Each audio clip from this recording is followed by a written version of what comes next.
Thank you for tuning in to Bible Junkie ASMR, 1 Corinthians 7. Now concerning the things whereof you wrote unto me, it is good for a man not to touch a woman. Paul had made mention of the fact that he had written a previous letter to the Corinthians. Here he revealed that the Corinthians had previously written to him. There are no copies of these letters left today. Paul was living a celibate life, and he recommended it for those who could receive it. He brought this issue up 3 times in the chapter. However, it is totally wrong to interpret these statements in a way that makes those who don't marry somehow holier than those who do. That was not Paul's message. Paul's own statement in 1 Timothy calls it a doctrine of devils to forbid marriage. Nevertheless, to avoid fornication, let every man have his own wife, and let every woman have her own husband. Whatever situation we find ourselves in, God will give us the grace to conduct our lives in a godly manner. If we are not free to marry without committing adultery, this is no excuse for fornication, however. We were created for marriage, and it frustrates our natural God-given desires to avoid it without being called to do so. Let the husband render unto the wife due benevolence, and likewise also the wife unto the husband. Special attention needs to be paid to the word due here. There are sexual actions that are not normal, and God never expects a marriage partner to perform ungodly sexual acts. No one can honestly try to use this scripture to demand any type of perverted act from his or her mate. The wife hath not power of her own body, but the husband, and likewise also the husband hath no power of his own body, but the wife. If people today would realize that this is the way it is in a godly marriage, they would take the selection of a mate much more seriously, and they would have fewer problems in their marriages. Of course, it needs to be qualified that the Lord is speaking about normal sexual relationships. This is not saying that either partner has to yield to any type of perverted sexual acts. Defraud ye not one to the other, except it be with consent for a time, that ye may give yourselves to fasting and prayer, and come together again, that Satan tempt you not for your incontinency.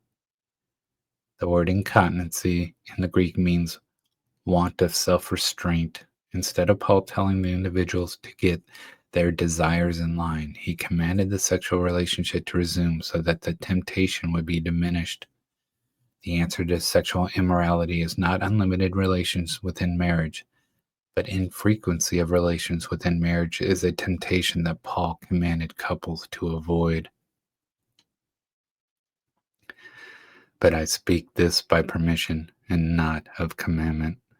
Paul was showing that remaining in the marriage is his perfect will. However, by voicing an opinion through Paul that allowed divorce if the unbeliever wanted it, it would provide an out for those who are unable or unwilling to remain in the marriage. It grieved the Lord to give commands that would provide alternatives to his plan of one man and one woman for life, so he didn't give any, yet he gave permission to Paul to give these instructions. For I would that all men were even as I myself, but every man hath his proper gift of God, one after this manner, and another after that. Paul was single. He was advocating celibacy.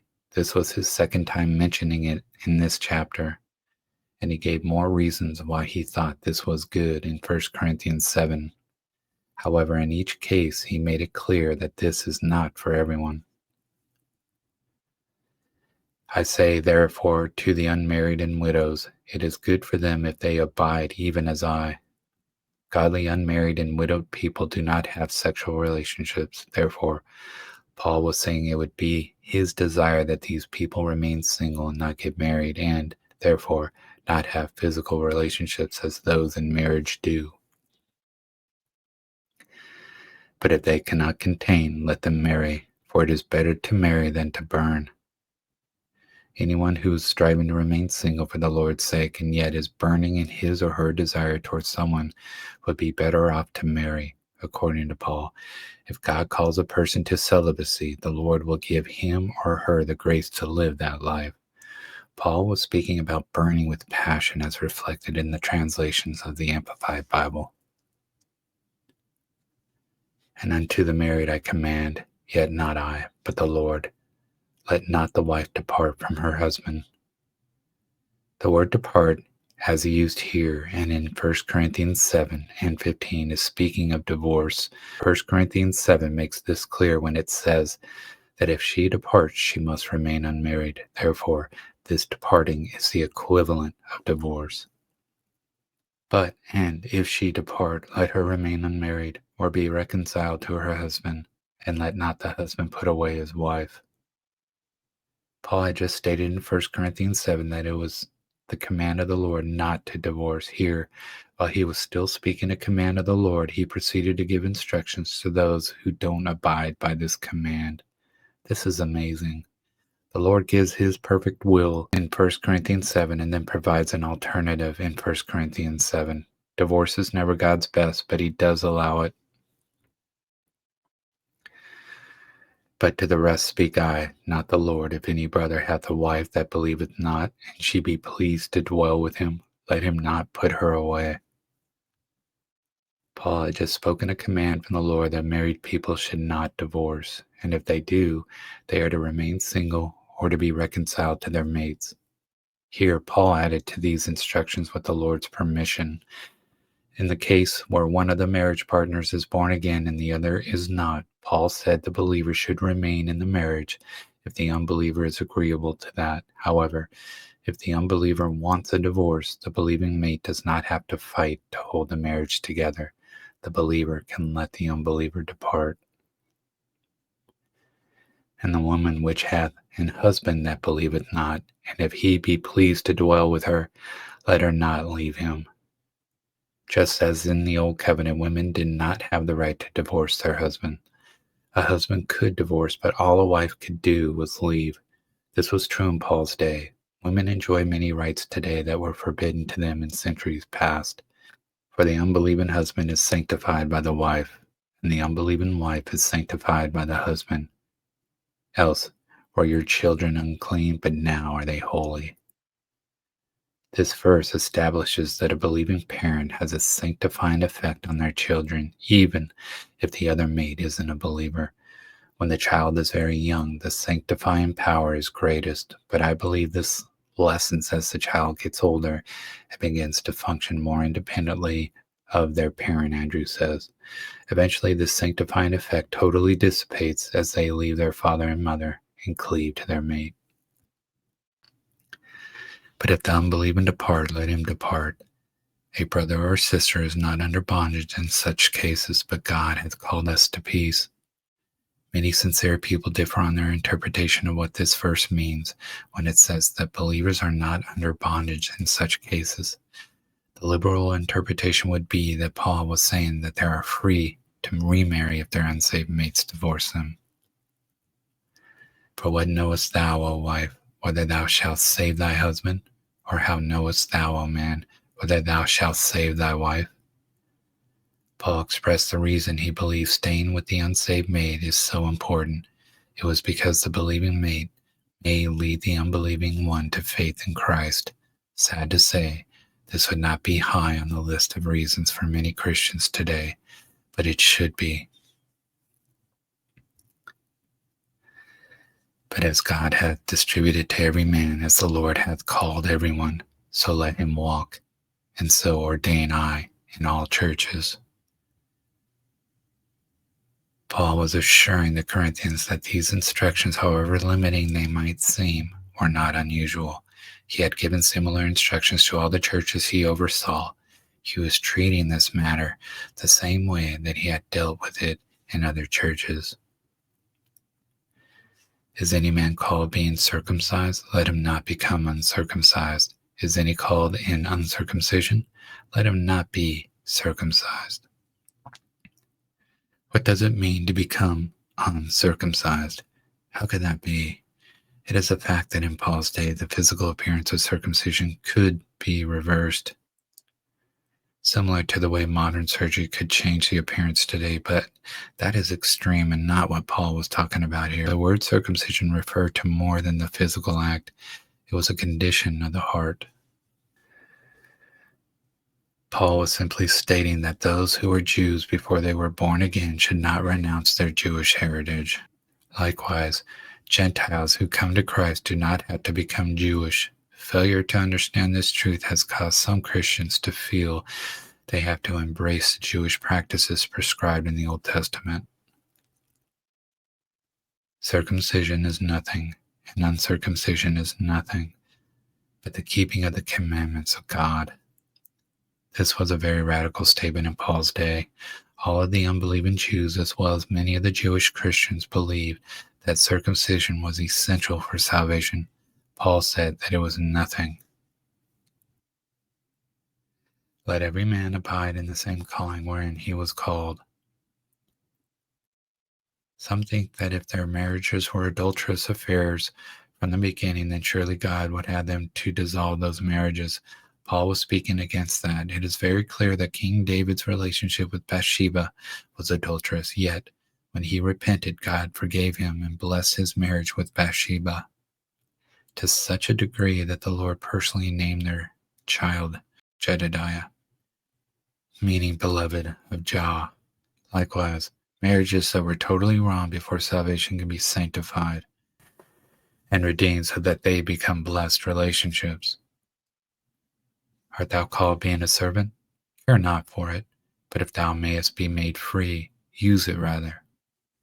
These are some amazing statements about slavery. Paul was revealing an attitude towards slavery that would be totally unacceptable to most Christians today. He instructed Christians who were slaves not to let their situations bother them. For he that is called in the Lord being a servant is the Lord's freeman. Likewise also he that is called being free is Christ's servant. Paul was saying that those Christians who are not slaves to any person or slaves to Christ, the whole concept of absolute freedom that many espouse today was foreign to Paul in scriptural truth. True Christians have come under the lordship of Jesus. They do not own themselves. Ye are bought with a price. Be not ye the servants of men. Slavery is not a major issue in the world today as it was in the past, yet these same principles apply in many areas of our modern day lives. We could easily substitute the word employer and employee for master and servant. These truths will work in any relationship where one person is in authority over the other. Brethren, let every man wherein he is called therein abide with God. This harkens back to 1 Corinthians 7:20. Now concerning virgins I have no commandment of the Lord, yet I give my judgment as one that hath obtained mercy of the Lord to be faithful. The Lord didn't give Paul direct commands concerning virgins, but Paul reminded them that he had received a special calling from the Lord as an apostle and had served faithfully. Although his opinion wasn't the same as a command from the Lord, he felt he had the mind of God on this matter. I suppose, therefore, that this is good for the present distress, I say, that it is good for a man so to be. It needs to be noted that God's original and perfect plan for every person was marriage. But because of the corruption that is in the world, some individuals are graced by God with the ability to remain single and will be more effective in that state. Art thou bound unto a wife? Seek not to be loosed. Art thou loosed from a wife? Seek not a wife. This is a very clear command for a married person not to seek divorce. Your emotions and hormones are going to be speaking so loudly that it will be hard to hear the still small voice of God. The scriptural way of receiving your mate from God is the way that Paul put forth here. Are you single? Don't seek a mate. Seek God, and if the Lord wills for you to be married, he will arrange it. I will stress that in my case too. He, God, will arrange it. But, and if thou marry, thou hast not sinned. And if a virgin marry, she hath not sinned. Nevertheless, such shall have trouble in the flesh. But I spare you. A godly marriage is one of the greatest blessings of God in the physical life. However, even good marriages have troubles. If God called you to the marriage, the reward is well worth the effort. But if God has given you the grace to remain single, you can save yourself some trouble by remaining single.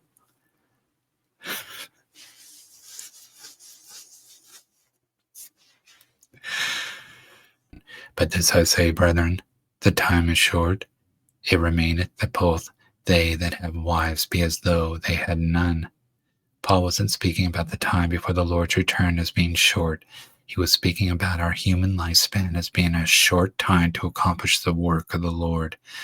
With this in mind, all of us should live as though this is the last generation, because for us, it is the last generation. We have to do what we are going to do right now.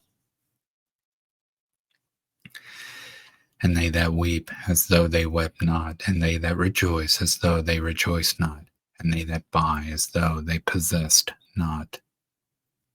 Because our lives are so short, we need to not get so involved in the affairs of business that we fail to accomplish our part of reaching the lost.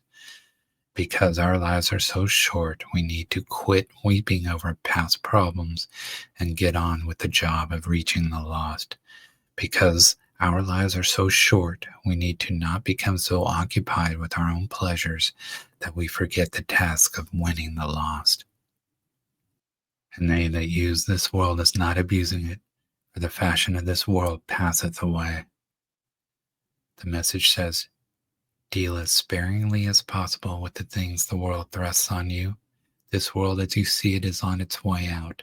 This is another way of saying, don't let the cares of this world, the deceitfulness of riches, and the lust of other things choke the word.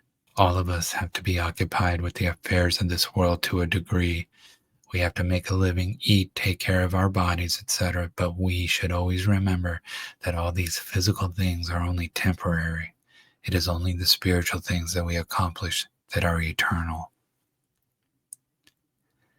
But I would have you without carefulness. He that is unmarried careth for the things that belong to the Lord, how he may please the Lord. No one can contest the fact that in order to have a good marriage, a person has to spend time and effort ministering to his or her mate. If children are involved, the commitment is even greater. One of the advantages of being single is being able to focus more attention on the Lord. But he that is married careth for the things that are the world, how he may please his wife. Paul was not saying that married people are more carnal than single ones. He was simply saying that marriage increases people's physical responsibilities and makes them spend more time being occupied with the affairs of this life. There is a difference also between a wife and a virgin. The unmarried woman careth for the things of the Lord, that she may be holy both in body and in spirit. But she that is married careth for the things of the world, how she may please her husband. Paul was not saying that a married woman is not as holy as a virgin. Rather, he was stressing that a married woman cannot focus all her attention on the Lord the way a single woman can. And this I speak for your own profit, not that I may cast a snare upon you, but for that which is comely, and that ye may attend upon the Lord without distraction. This is the bottom line of all Paul's arguments for celibacy. There is nothing unholy or impure about marriage. It was created by God for sinless man. The benefit of remaining single is so that all an individual's attention can be focused on the Lord without distraction. But if any man think that he behaveth himself uncomely toward his virgin, if she pass the flower of her age, and need so require, let him do what he will, he sinneth not. Let them marry. There is quite a variety of interpretations of this verse among scholars. However, most of the interpretations boil down to the same point. This passage is speaking of a man having trouble keeping his virginity. Therefore, Paul's instructions that he had given earlier in this chapter would apply. Let them marry. Nevertheless, he that standeth steadfast in his heart, having no necessity, but hath power over his own will, and hath so decreed in his heart that he will keep his virgin, doeth well. In 1 Corinthians 7, Paul had said that if a man was burning with passion, he should marry. But if he can contain himself, he would do better to remain single. Notice that this is predicated on there being no necessity. This only happens if the Lord has called them and graced him to remain single. So then he that giveth her in marriage doeth well, but he that giveth her not in marriage doeth better. Paul once again reaffirmed that marriage is good, but for those who have no need to get married, being single is even better. The wife is bound by the law as long as her husband liveth, but if her husband be dead, she is at liberty to be married to whom she will, only in the Lord. Paul expounded on this in more detail in his third letter to the Corinthians, which we call 2 Corinthians. Paul gave explicit commands about not being unequally yoked to an unbeliever and promises of blessings from God for following these instructions. But she is happier if she so abide, after my judgment, and I think also that I have the Spirit of God. This is quite an understatement. Paul certainly had the Spirit of the Lord, and the Holy Spirit had Paul also, even though he had said that many of his statements in this chapter were not direct commands from God. Paul's opinion was not to be dismissed as inferior. This is one of the most radical statements on marriage in the Bible. Marriage was not designed to make us happy. Paul said, we would be happier if we remained single. Many people look to marriage to provide things for them that God never intended marriage to do.